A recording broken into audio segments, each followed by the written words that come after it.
ಬಾಗಲಕೋಟೆ ಜಿಲ್ಲೆಯ ಬಾದಾಮಿ ತಾಲೂಕಿನ ಕೆರಕಲಮಟ್ಟಿ ಗ್ರಾಮದ ಸರ್ಕಾರಿ ಪ್ರಾಥಮಿಕ ಶಾಲೆಗೆ ಮಕ್ಕಳನ್ನು ಸೆಳೆಯಲು ಅಕ್ಷರ ತೇರು ಸೇರಿದಂತೆ ಹಲವು ಕಾರ್ಯಕ್ರಮಗಳನ್ನು ರೂಪಿಸಲಾಗಿದೆ. 2025-26ನೇ ಶೈಕ್ಷಣಿಕ ವರ್ಷಕ್ಕೆ ಕಾಲಿಟ್ಟ ಮಕ್ಕಳಿಗೆ ಹೂಗುಚ್ಛ ನೀಡಿ ಸ್ವಾಗತಿಸಲಾಯಿತು.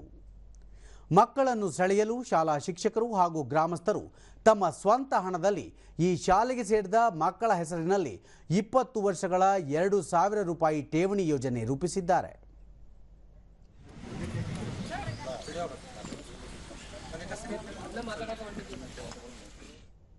ಒಂದು ಮಗುವಿಗೆ 2,000 ರೂಪಾಯಿ ಡಿಪಾಸಿಟ್. ದೂರದರ್ಶನದೊಂದಿಗೆ ಸಚಿವ ಆರ್.ಬಿ. ತಿಮ್ಮಾಪುರ ಬಾದಾಮಿ, ಮುಧೋಳ ಹಾಗೂ ಜಮಖಂಡಿ ತಾಲೂಕಿನ ಕೆಲ ಶಾಲೆಗಳಲ್ಲಿ ಠೇವಣಿ ಯೋಜನೆ ಜಾರಿಯಲ್ಲಿದೆ.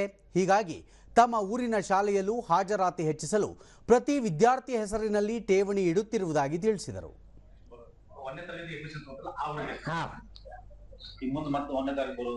ನೋಡೋಣ, ಮತ್ತೆ ಹಾಜರಾತಿ ಇಂಪ್ಲಿಮೆಂಟ್ ಆಗಲ್ಲ, ಮತ್ತೆ ಅದನ್ನ ಕೆಲಸ ಮುಂದುವರ್ಸೋಣ, ಏನು ತಪ್ಪೇನಿಲ್ಲ. ಶಿಕ್ಷಕ ರಾಜಶೇಖರ್ ಮನಗೋಳಿ, ಎಸ್ಡಿಎಂಸಿ ಸದಸ್ಯರು ಹಾಗೂ ಶಾಲಾ ಸಿಬ್ಬಂದಿ ಮಕ್ಕಳಿಗೆ ಹೂಗುಚ್ಛ, ಸಿಹಿ ನೀಡಿ ಶಿಕ್ಷಣದ ಒಲವನ್ನು ಹೆಚ್ಚಿಸಿದ್ದಾರೆ ಎಂದರು. ಪ್ರತಿ ವಿದ್ಯಾರ್ಥಿಯ ಹೆಸರಿನಲ್ಲಿ 1,000 ರೂಪಾಯಿಗಳನ್ನು ಠೇವಣಿ ಇಡುವುದರ ಮೂಲಕ ಆ ಮಕ್ಕಳನ್ನು ಮುಂದಿನ ಭವಿಷ್ಯಕ್ಕಾಗಿ ನಾವು ಅಣಿಗೊಳಿಸಲಿಕ್ಕೆ ಒಂದು ಕಂಕಣವನ್ನು ತೊಟ್ಟಿದ್ದೇವೆ.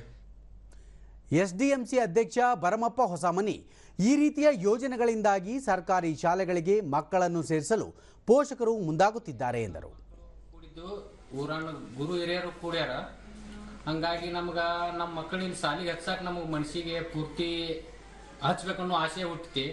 ಈ ಶಾಲೆಯೊಳಗೆ ಮೊದಲು ಇರೋದಕ್ಕೆ ಈಗ ಇರೋದಕ್ಕೆ ಭಾಳ ವ್ಯತ್ಯಾಸ ಆಗೈತಿ. ನಮ್ಮ ಮಕ್ಕಳನ್ನ ಪ್ರೈವೇಟ್ ಶಾಲೆಗೆ ಹಚ್ಚೋಕ್ಕಿಂತ ಗೌರ್ಮೆಂಟ್ ಶಾಲೆಗೆ ಹಚ್ಚಬೇಕನ್ನುವಂಥದ್ದು ನಮ್ಮ ಮನಸ್ಸಿನಲ್ಲಿ ಮೂಡ್ಕೊಂಡೈತಿ.